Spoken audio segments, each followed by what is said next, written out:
Awesome. All right. So it looks like we've got a number of people that's signed up here. I know there's more that may be joining, but welcome back to our Ticket Playbook sessions. For those of you that weren't on these back a number of years ago, these sessions were started during COVID as really a way for us in the industry to be able to continue to share ideas, grow our business, network. So it's all of the above. And really, this is an open space to ask questions, to share ideas. We will bring some ideas to the table of things that we're seeing and trends that we're seeing, but we definitely want to hear from you.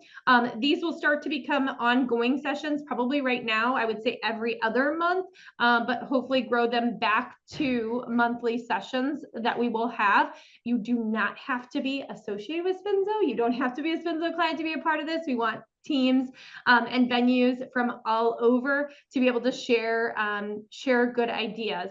This also, Ticket Playbook is evolving, and we will eventually here in the coming weeks have a website too that's going to share articles, ideas, just lots of different great information for you too as well.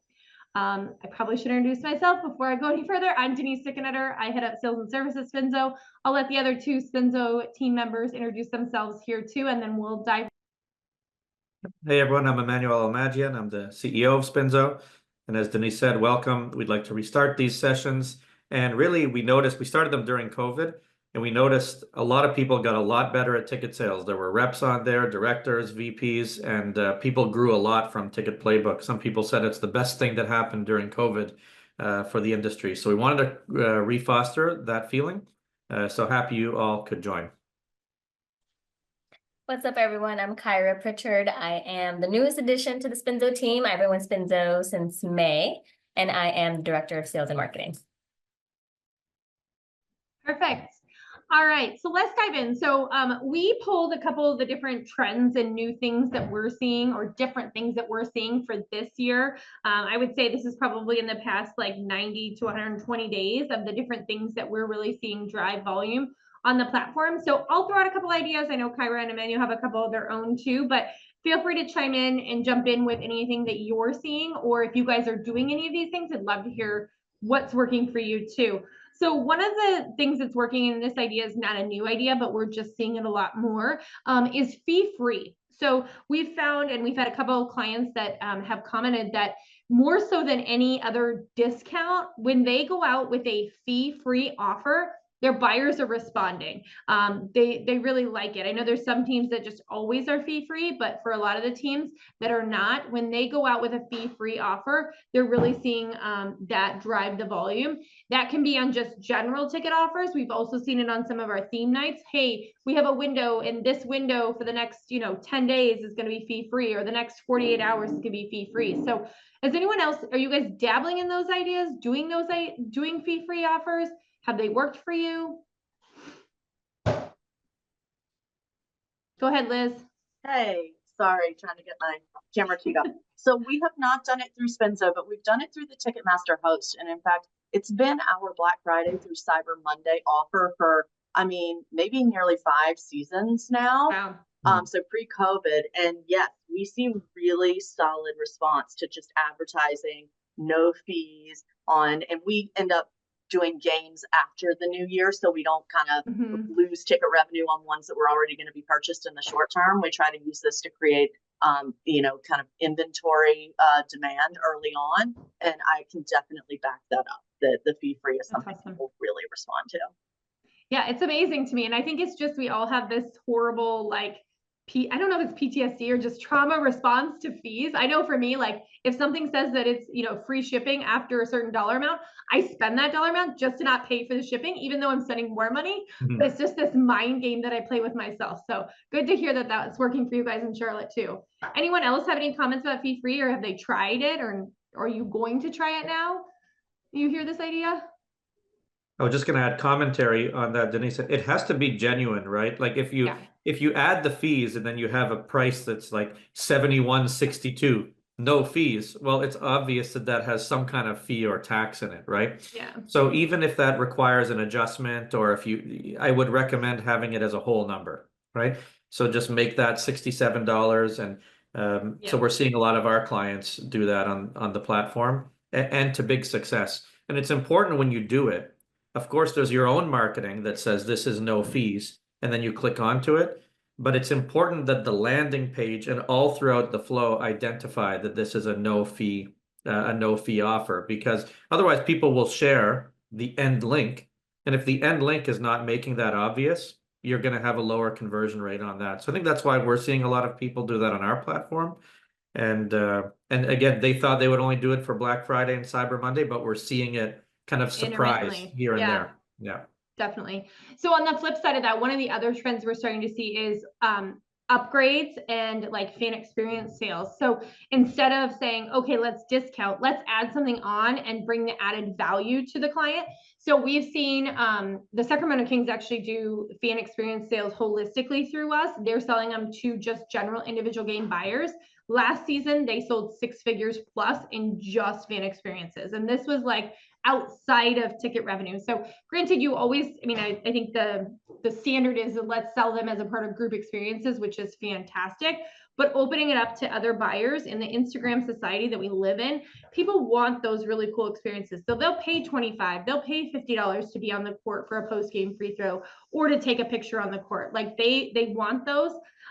We're also seeing teams that'll do, they've sold a group or a cohort of people a specific ticket, but then the week of the game, they'll come back to them and say, hey, we have access in our club. If you'd like to upgrade to our club for $25 or $30, and now that's just additional gravy, if you will, because people have already forgotten that they've purchased their ticket. They've already spent that money, that's gone, and now they're paying a few more dollars just to upgrade. So like, I've had a good week at work, I wanted to, or I've had a crappy week at work, I want the better experience. So people will justify things. I think it goes back to my free shipping thing. You'll justify things in your head, but if we're not serving those options up to people, then they're not giving that. So anyone dabbling in, other teams dabbling in fan experience sales or upgrade sales, or like just add-on experiences or options that people are gravitating towards or taking advantage of.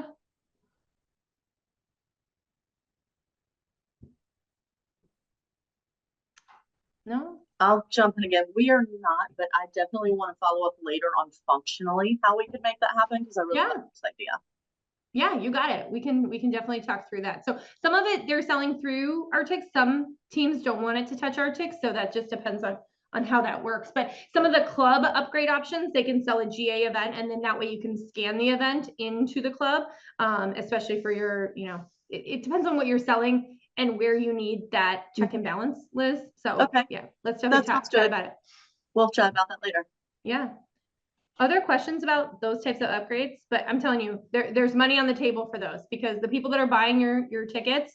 And one of the other things that we actually just posted about this yesterday is mascots. Like, I feel like I don't see a lot of teams doing things with their mascots. And I know mascots have demanding schedules. I completely understand that. I worked on the team side for a long time and understand the demanding schedules. But if you could get an opportunity to schedule photos with your mascot and be able to take even a half an hour window and say, okay, for $50 a family, you get your picture with Santa whoever, or holiday whoever, your mascot, like that. Again, that's just added revenue for the organization. So just throwing that out there, that using your mascots. And if you're not in season, just set up a time to come to your building and take a photo with your mascot for their holiday card. Like, who doesn't want that? What a great experience or opportunity. So has anyone done those types of things, like photo shoots with the mascot, or even cheerleaders or dancers? I know that can get a little dicey, but Hello? yeah, go ahead, Dylan. Hey, Dylan, go ahead. Yeah. I know for us here with the Chargers, we've implemented a lot of that this year. This is kind of our first year really having these experiences. So we've done things with mascots, or have like the fan alley where they've done stuff, but like a lot of success we've seen this year is definitely with our post-game and pre-game field experiences. Like, we made an effort to kind of highlight girls flag football this year in California, one of the very first states to really implement it as a varsity sport. So we've seen huge success with that. I mean, we have every single game filled out, pre-game and post-game, with 4 different slots. So it's been a huge success. We put a ticket requirement on it of 150 tickets a slot. And we see teams you set it for 150, next thing you know, they sell like 500 tickets. So it's been a huge success for us this year, definitely. Love that, Dylan. I love that. Like one of the things that I think sometimes we put our blinders on, like we're in football, we got to sell just to straight football teams. But the fact that you're looking at flag football and girls flag football, there's so many opportunities that you can sell beyond that, and for example, I was talking to a sales rep at the Pistons who does very, very well, Brandon Goebel. He's like, yeah, we started doing a pickleball tournament and we play pickleball on the practice court for the Pistons. Like you would never think that, but that's just another way that you can bring people in that are in a part of another sport. So I love that. Thanks, Dylan. Anyone else with creative things with experiences? Has anyone tried new fit experiences this year that are different? No? I was going to comment on one of your ideas, Denise, like how you'll spend more money just to get the free shipping at a I company. know. What about the idea of throwing in parking, right? And you could do that on most, at least on our platform. You could say, you buy this ticket for this event, this promotion, you get free parking. And you could literally put $0 and they select the parking. So just a way to say, okay, well, I'm buying the ticket and I know I'm getting there for free. So these could be some unique ideas to kind of piggyback on this fee-free, parking-free. You got it. Absolutely. Kyra, you want to chime in on some of the ideas that you thought were different and trending in our world? I think we're seeing more and more teams get really creative with their theme nights. They're coming up with really fun and unique nights. And one that's been really working is Grateful Dead Night. The Deadhead community really comes out in huge numbers. We're seeing some cases where this night sells thousands of tickets. And so basically teams are working with a promoter to secure the rights for a co-branded merchandise item. So it could be jersey, shirts, hat, but basically it's a package that includes a game ticket and the item. Some teams are bringing out like a tribute band too. So either post game or pre-game and having a tribute band play. And so this one, I think, really resonates with fans. So any kind of night that really is centered around an iconic music or bands have been really successful. I'm not sure if any of you have done a Grateful Dead night, but that's another one that has been really taking off. Have any of you guys gotten a chance to work with the Grateful Dead promoter? No. I've worked in the past. When I worked at the Florida Panthers, they did a Grateful Dead night. And that was super successful. Very similar to the things you were saying. Tribute band ahead of time, cool tie-dye t-shirt with the ticket package with the Panther logo, of course. But I guess I would just say one step further, right? I think any kind of outlet, whether it's band, show, book series that has like a dedicated, passionate, Loyal rabid fan following. So Star Wars is like the true tried example, right? As a fellow Star Wars nerd, we all want the limited edition item, right? Yes. So doesn't matter the sporting event, they're gonna come out. Right. Similar to that, I've seen in the past like Game of Thrones, Harry Potter, Yes. Marvel. Yep.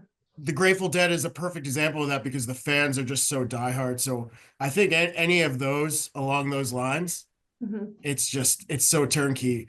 What we have a problem with here in Atlanta is we really try to embody Atlanta and the culture that we have and the demographic of the fans that we draw.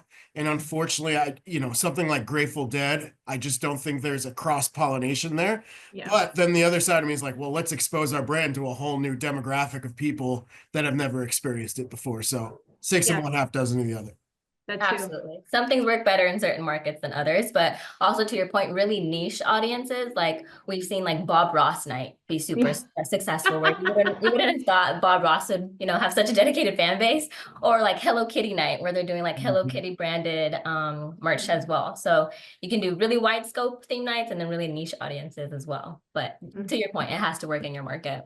Kyra, the Blue Jackets have a Christmas vacation package this year. And so tied off a little bit of the movie. They have like just a bobblehead, but it's not very tied to the movie. But I feel like, could you make shirts like, you could use your mascot, like it's a beaut. So, It's a beaut. Dream, you know, like, or dream, it's a beaut, you know, like play off of some of those things. Like I saw something on Facebook was like, if you aren't quoting Christmas Vacation in the next 6 to 8 weeks, at least 10 to 12 times, like you're not my friend. And it's like, that's the way I like that movie is one of my favorites.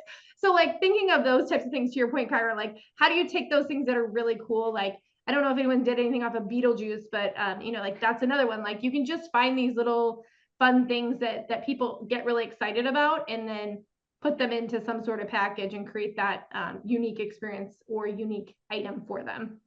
Or also if there's anything specifically that's trending, like I know we saw some Barbie night theme nights when Barbie came out, and like those are huge. So just kind of playing off all those concepts. Another one that's been really taking off is Bark in the Park night. I know there's a lot more planning and coordination logistically to try to pull it off, but if your stadium or your venue allows it, that's one that always is worth it because everybody loves their dogs and everybody wants to bring their dogs out. And so teams have been doing, you know, co-branded doggy scarves or doggy poop bags, or you could do leashes, you could do whatever you want, but you could get really creative. I've also seen teams work with like local adoption shelters, and they'll do like on-site pet adoptions, which is really cool. That's like an added community element.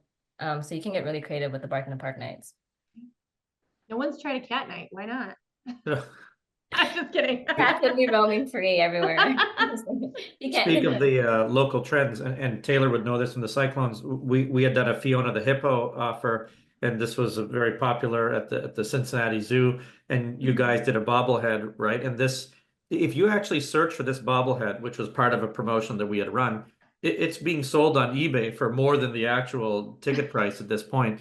So if you can quickly bundle in some kind of bobblehead that's unique, it could do very well from collectors as well. Taylor, can you speak to any of that? Is there any fanfare around Fiona the bobble? You're on mute, but Taylor. Yeah, I mean, there's a ton of following for that particular hippo. I think there's more following for that hippo in this market than there is for Timon and Pumbaa, the Lion King. We are very fortunate in our market to have a world-renowned zoo, and partnering with them and the jerseys and the bobblehead. I mean, it was more than just a package. It was a whole experience, and I mean, when she was born in the city, it was like time had stopped. So I guess to Emmanuel's point, if there's something you can find in your market that is going to gravitate everyone to it. In our particular case, it's the zoo. We also have a very strong, close tie to first responders as well in our market, being that the career fire service that exists in this country started where everybody was paid on the very first day, and paved the way for most cities. So if there's a way to tie that in with your first responder community and really build on first responder nights you're doing, you know, by all means, get with the fire chief, get with your police chief, city manager. I mean, make it more than just a t-shirt and a ticket package and a couple funds going to one of their foundations. Yeah. And Taylor, to your point, like speaking of that applicably in your city, but just holistically, appreciation nights and like hero or first responders or nurses, depending on what's, you know, kind of important or prevalent in your market, those nights are doing really well. And we're seeing some teams that will do packages like BOGO packages for them. Some will just do discounted offers. Some will do complimentary tickets, but like, for example, with educators, I know the Oklahoma City Thunder, they do some complimentary tickets, but then they're asking and forcing questions to be asked. So they're asking those teachers if they want information about their 7 other programs that they sell throughout the season. So if you think about that, when you're giving away a complimentary ticket or an extremely discounted ticket, how much data can you gather from those people? Because I think you can ask or you can require more questions when you're offering a free ticket than you maybe when they're just purchasing. So appreciation nights as a whole are still doing very, very well. And I feel like we've talked about this a lot coming out of COVID, that most of those nights are constantly continuing to do well. Any other? Oh, go ahead, Kyra. Oh, go ahead. No, you're good. You go. Yeah, well, just moving on from theme nights, another thing that is doing significantly well are flash sales. So it's a great way to, move a high volume of tickets in a short amount of time. And I think nowadays more than ever, I think fans are kind of conditioned to keep an eye out for limited time offers and getting like a hot deal. So we've seen some really creative flash sales. I know we just talked about recently the Nashville Predators did a 31-hour flash sale for Halloween, so playing off October 31st. And in 31 hours, they sold almost 15K in revenue, I think it was. So those seasonal flash sales do really well. Your typical Black Friday, Cyber Monday flash sales. Another one that me and Denise were talking about the other day are area code flash sales. So I know I worked for a lot of San Diego properties. We used to do 619 flash sales all the time. So $6.19. Or you can do 619 tickets available, get them now while you can. Or you could do a discounted ticket for 619 minutes. I don't know, you can really play around with your area code. So that one's always a fun one that does really well. I'm not sure if any of you have implemented any of these in your market. Or like come again offers for a flash sale. So you could be at a game, and at the very end of the game, you're saying, because you stayed for the last few minutes of the game, we're going to give you a special link. Your emails have already been added, so they can't share it around to others. If you were at the game, you can purchase the next game for half off, for example. So it's like a flash sale, but like you have to buy it now in the next 30 minutes. Yeah. So that's taking flash sales to the extreme, inviting your current fans to buy the next game. Yeah, here at the Royals, we do something pretty similar. We do a bounce back offer for our groups. So anytime a group does something with us, we will send them an email with a bounce back offer for like select dates and select sections, and they'll get even a bigger discount on our tickets. It's usually around 30%. We've seen a lot of kind of success with that as well, and getting some more offers. And then another one, since we just have so much inventory, we do $99 suite deals on our Sundays. Those Sundays tend to bring in a smaller crowd, but it usually fills those suites a little bit better. So those are success we've had. Very cool. Harrison, for your bounce back deals, is it just it's not just to the group leader, it's to all of the group buyers? So it's just to the group leader, and it's over like a certain dollar amount that they spent here. Okay. I think it's above like $500, the group outing. And then we send it direct to the person who purchased the tickets, and then they usually do another one as well. Very cool. That's great. Another thing we've seen, brunch and food packages. So of course, in a similar vein that you buy a ticket to a sporting event, but then the concessions and the popcorns and the nachos and hot dogs are gonna be more money. Why don't you bundle those in as part of the offer? So it's like perceived free. It's not free, but it's perceived free to the buyer. So bundling in any kind of packages, we've seen brunch packages with some of our baseball teams. I know the Cyclones and Taylor would know this, do the Skyline Chili Family 4-packs. So those are possible as well. So we're seeing a lot of success on food and brunch packages. Any other concession packages that people are doing or see working?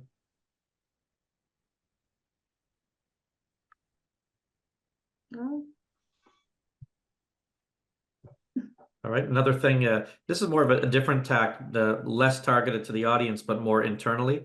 We're seeing some teams have success with internal sales competitions where they'll say, okay, every single employee, not even ticket sales rep, but every employee in the whole facility and venue and sports team would have their own unique link. And then they would have competitions to say the top 5 selling people get these prizes. So it's an internal sales competition, but you don't know. Your ushers might be able to sell well, your grounds crew, kind of any employees at the venue could have access to these links. So we've produced these where we create like 700 links, and every employee, part-time or full-time, has their own link. And you could even say the top person in finance gets a prize, the top person in HR gets a prize. So they're internal contests, but because they're contests, they fan them out to their entire network, Facebook, X, Instagram. So that's a great way to push sales, where the buyer's not getting anything necessarily special, but at least you're getting a lot of eyeballs on the promotions.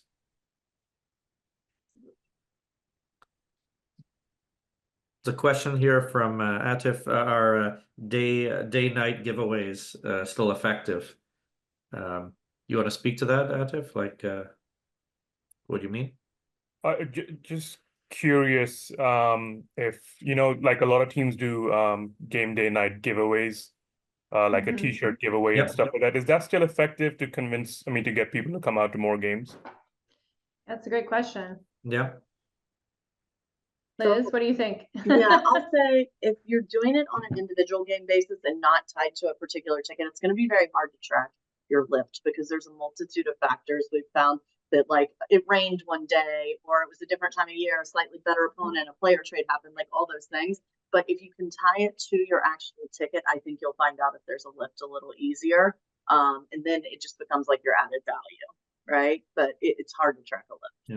Otherwise, So for to us. Liz's point, we are seeing our clients do this on our platform because what they're saying is the first 1,000 people who buy from this link That link, gets yeah. this t-shirt or scarf. So then you can compare the conversion rate of that offer versus other similar offers, and then you have a bona fide list of people who got that, and maybe they could redeem at a table or something, and you could maybe sell them on more things or give them other offers. So Yeah, we're you seeing could that. essentially split a prospect list, right? And do an A/B test and say, all right, this half is going to get the added value offer, and the other Yep. half is going to get the regular offer that you were going to put out. Then you could determine an incremental lift Yeah. on Yeah. conversion rate. Yeah, That's a great idea. absolutely.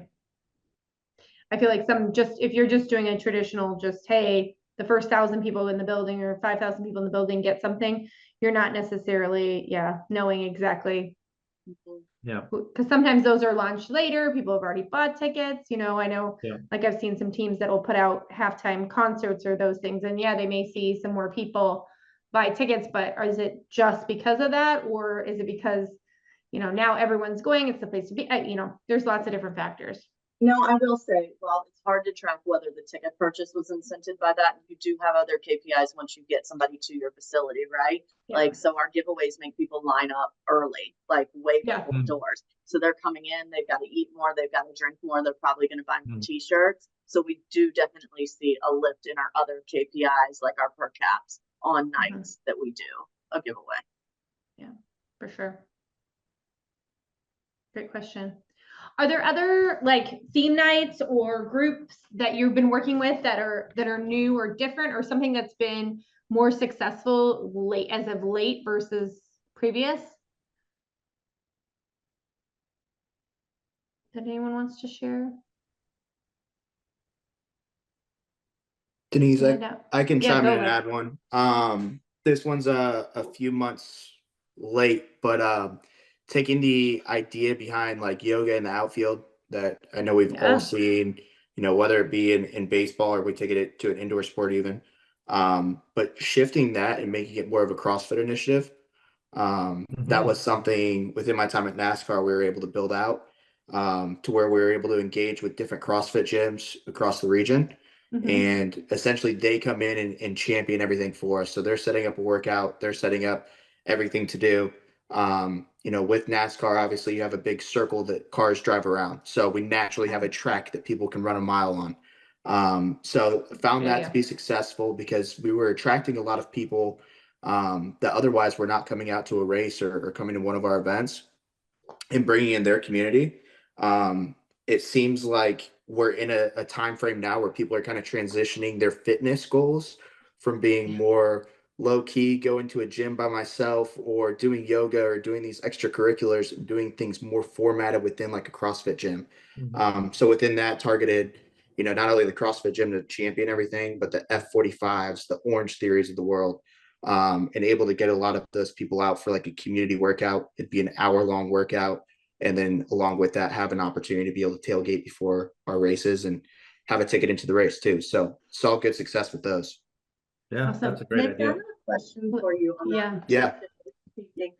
CrossFit, like that's a really sweaty endeavor. Like yoga is like it could be or it might not be. Are you doing Sure. this on the same day of your event? People are just coming Yeah. like, really sweaty.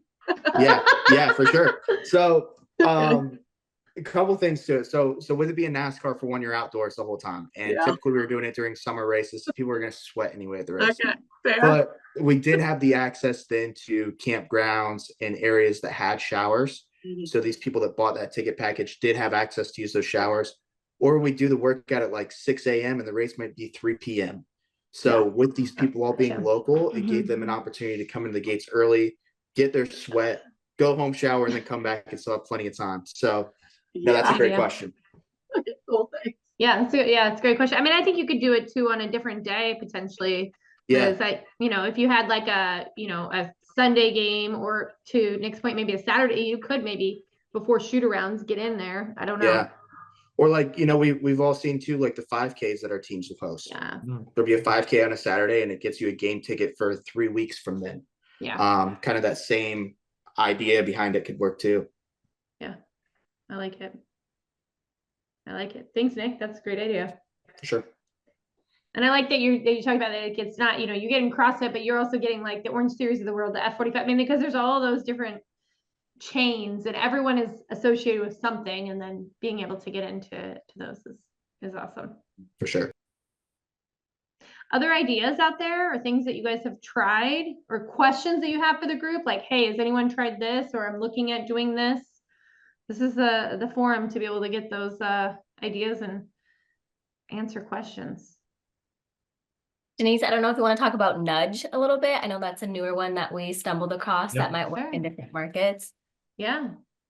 So Nudge is one that we saw the Denver Nuggets come up with, or start working with, but Nudgers, I think it's a younger demographic than me, so bear with me. But it's if you go to nudge.net, essentially you can sign up for last minute text messages for things that are going on in your market that week. It's not in every market as of yet. I know it is in Denver. I want to say Portland. I want to say New York, LA, a variety of different markets. Kyra, keep me honest, but you're able to pitch as a venue or a location. You're able to pitch to Nudge, hey, here's what our event would be, or here's what our promotion would be. And then they pick and kind of choose who they would send it out, or if they would send it out. In the night that the Nuggets did, I want to say it was like a Friday night game or weeknight game. They did over 400 tickets just through a text message going out and being able to come back to a link and purchase. So Nudge is a new group that we've seen out there. Other ideas? Go ahead, Harrison, jump in.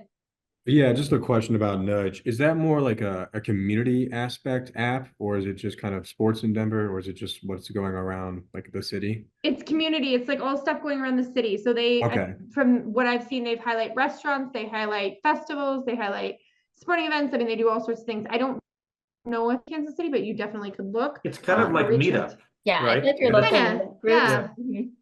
Okay, sounds good. But a little more organized, maybe. Yeah. Good question. Danny has a question. Has anyone worked with school districts as a whole instead of individual schools? I know we have a number of clients that have done that, Danny, and that's been very successful because then they can kind of pit the different schools against each other. But does anyone have, and I know the other thing I would say is back in my time in Atlanta, we used to do that. And we used to work with the foundations. Are you going to talk about this, Adam? Do you guys work with the foundations? Okay, speak to it, Adam, because you're living it and I lived it many years ago. Oh, you've forgotten more than I know, Denise. Yeah, so this past season we made a dedicated effort to partner with various school boards. So in Atlanta, off the top of my head, there's Gwinnett, Cobb, Atlanta Public Schools, there's 6 different school boards. Fulton, obviously. Yeah. That's a big one. But we made it an intentional point to partner and collaborate with these school boards. And it wasn't necessarily just a transactional, here's tickets to a game. It was a holistic partnership, meaning we were able to put on camps and clinics and with those respective schools and school boards. We had players go out to the schools to talk to kids, which it makes a huge impact when it's female basketball, well, female athletes in general, going and speaking to these kids. And then obviously we would do takeover nights. So the one that comes to mind is APS Takeover Night, Atlanta Public Schools. We highlighted like their teacher of the year. We highlighted their state champion basketball team in game. They bought massive amounts of tickets, both traditionally, and then we also created obviously a Spinzo link. So it's the first year doing this. We intend to grow it year over year and just not only have more partnerships, but just make them bigger as the years go on. And I hope that gives just a small example of like, it's a holistic kind of thing, right? I mean, each ticket also had a donation component to go back to foundations and things like that. But what we also found is that the needs of Fulton County is different than the needs of Atlanta Public Schools, is different than the needs of Cobb, right? There's different socioeconomic backgrounds, different backgrounds of students, et cetera, et cetera. So when looking at partnerships with schools, it's faculty, it's staff, it's students, it's athletics, it's clubs, it's parents and teacher and the PTA. So there's so much out there and so much possibilities. And we probably left some money on the table, but again, being the first year, a great place to learn from and grow it as the years go on. Yeah, I love how you talk about that. It's a holistic partnership and how can you guys give and then also get back as well. I'm glad Adam mentioned all this because sometimes I see clients and they're like, oh yeah, we've addressed the schools. I'm like, have you gone to clubs? Have you gone to choirs? Have you gone to PTAs? Like they haven't addressed all of that. Emmanuel, to your point, there's so many legs to different school boards, right? I mean, you think about, you could just go the faculty route, but then you're leaving money on the table with students and the clubs and the athletics and the parents. I mean, there's just so much and so much capabilities. And one of, I can't speak for every organization, but specifically ours, community is super important to us. It's really one of the pillars and values that we build our organization on. So being able to go out to the schools and have players in the marketplace, but then also it's, unlike, maybe some other teams, brand awareness sometimes is a challenge for us. So now we're introducing the brand to a whole group of people who are not familiar. And as you can imagine, that little girl sees Ryan Howard, our star player, talking to the group. Now she's telling her parents, we need to go to a game. Well, we've created more fans. Yeah. Another way that here with the Royals that we work with schools as well, and as kind of goes into the pregame ceremonies things, is that we offer high schools and middle schools and elementaries as well to sing the national anthem. That's a pretty cool experience for a lot of the schools. Sometimes the schools make like a field trip out of it to support their students, and then it's another great one because family members will also want to purchase tickets as well. So if they're your main point of contact, you can get some family tickets as well. So that's another idea we do. I think it's 200 tickets that the school itself has to purchase. And then most of the time, they'll make a list of the parents that also want tickets. They'll give the money to their students to give to the choir teacher, and then they'll purchase additional tickets as well. So that's another cool idea for schools as well that we've had a lot of success with. Yeah. To answer your question, Atif, in the comments, the other things that are working is in nonprofits, any sort of fundraising efforts we're finding works really, really well. So whether that be nonprofits, whether that be schools that want to fundraise, we work with a number of different organizations that there may be holistic. So like, for example, here locally in Detroit, we work with the Rocket Mortgage Classic, and they do what's called Golf and Give.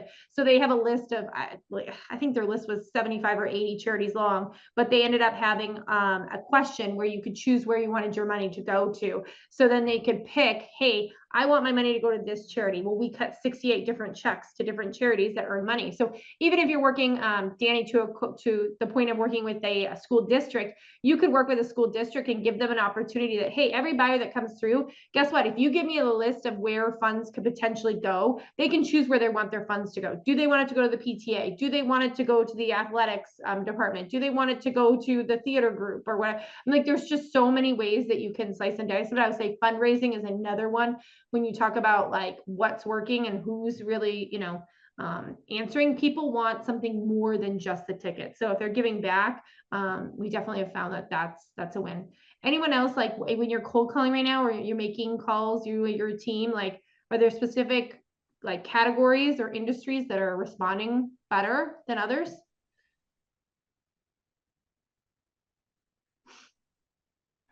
No.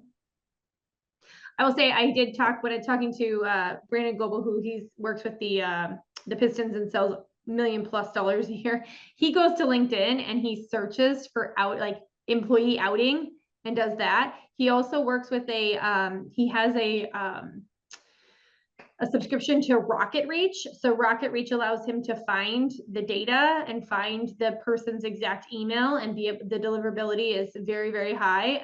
So he uses that too. But being able to kind of just dive into LinkedIn and see, you know, people that are doing employee outings in your market, maybe they're doing something at a bowling alley, maybe they're doing something at a bar. Like, why shouldn't they be doing it with you? So Adam, I saw you unmute. Go ahead. Yeah, I guess, you know, for us specifically, obviously youth sports is always the big one. But you know, I always tell the team, and I think we've really bought into it. Us being a basketball team, it's not just youth basketball, because our unique situation is that we're a women's basketball team. So who is that youth softball team going out to see? The youth volleyball team, et cetera, et cetera. So that's an obvious one. And then nonprofits is just, I mean, it seems like new nonprofits are popping up every day who want to work with us. And I think a lot of it is probably the growth of the WNBA, but a lot of it is also the unique factor that we are a women's sports team. So while it's niche to us, it's also tried and true. I mean, every nonprofit needs awareness and fundraising, and all of our teams have the ability to provide something along those lines. Totally agree. Totally agree. Other questions for the group or other ideas that you want to throw out? Don't be shy. Just to add on to what Adam said, just to make sure everyone got it, this whole concept of youth sports, but not only your sport. We've seen that work very well. If you're a fan of one sport, you're likely a fan of many sports. So we've seen our NBA clients do soccer and hockey youth sports, and that's a no-brainer, but you don't always think of it, you know, at the onset. So, and Emmanuel, I think we still have the Olympic halo too. So, and just think that, you know, we're not even a year and a half away from the Winter Olympics. But if you have Olympians in your market with those other sports, can you invite them to a game, maybe give them a special experience, but then ask them to speak to a group of, you know, if it's swimmers, it's you know, somebody that won a medal for swimming, like let them speak to the young swimmers and give them some feedback. Like, so taking those types of little things of a local, you know, and really understanding your market and what's special there, those types of things could be fun too. So the Olympic halo is, I think, still there. So any other ideas, thoughts, the group? And we were going to try to make this a half-an-hour session, but we've had a lot of good discussions, so we're rolling. I'm Maddie, I'm with the Royals. But one thing that we did with our youth sports program that we're trying to kind of grow a little bit was also offer a fundraising aspect where they have a sheet. I think it's worth like $50 or something like that, and they can set how much they want to sell it for. But they will be able to, like, there's 2 free ticket vouchers, and then there's 4 vouchers for 50% tickets, and then 4 more vouchers for 30% tickets and stuff like that. And so we were reaching out to a lot of teams and had a lot of positive feedback that they'd be super interested in doing that. So hopefully we'll have we did like a soft launch this year, and hopefully doing a more harder launch. I can't take credit for this. This is one of my brilliant coworker friends, but it is like, I think we had a lot of feedback from not just baseball, but softball, gymnastics, cheer. We even reached out to Special Olympics and things like that. And so I think that aspect of it, where it's different than whether you're selling the food or whatever the other stuff is, like tickets, like who doesn't want tickets? So yeah, I love that. So that they can kind of choose when they want to come, and they can use how much of it they want. Yeah, I feel like those concepts work a lot across, you know, you've seen the coupon books with food and those types of things. So why not us? Why not use us that way? I love it.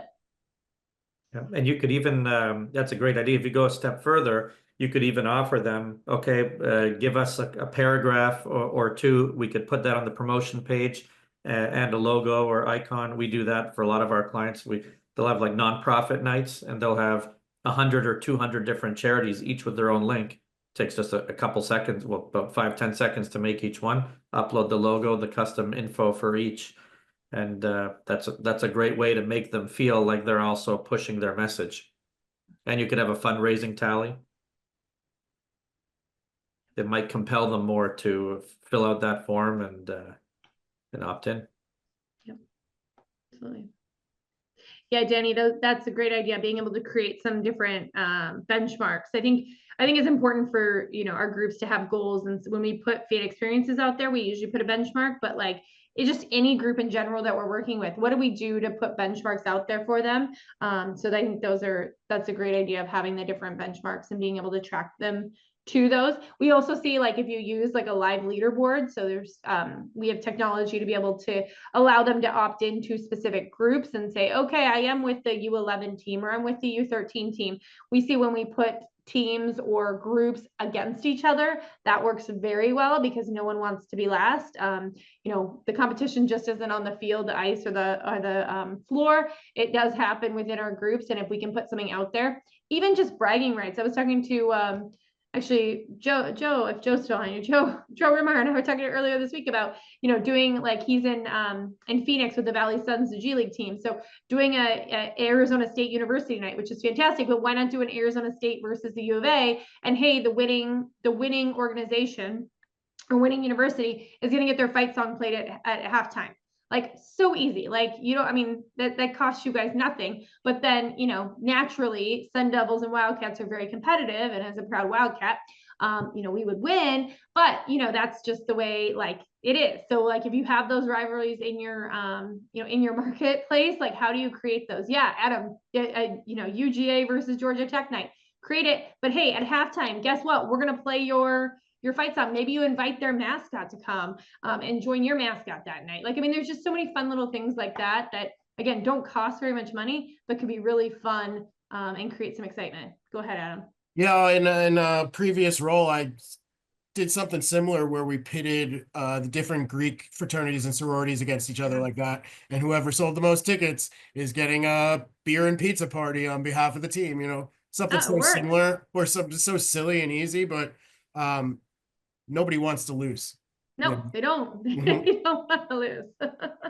We saw Charlotte FC did that with they called it Clash of the Complexes. So they did apartment complexes against each other. So if you're in a market where there's a lot of apartment complexes or big apartment complex companies, do that and have them pitted against each other. And the same thing, they gave them pizza and beer party at the apartment complex. Like, it's usually full of young people, especially if you target the right areas.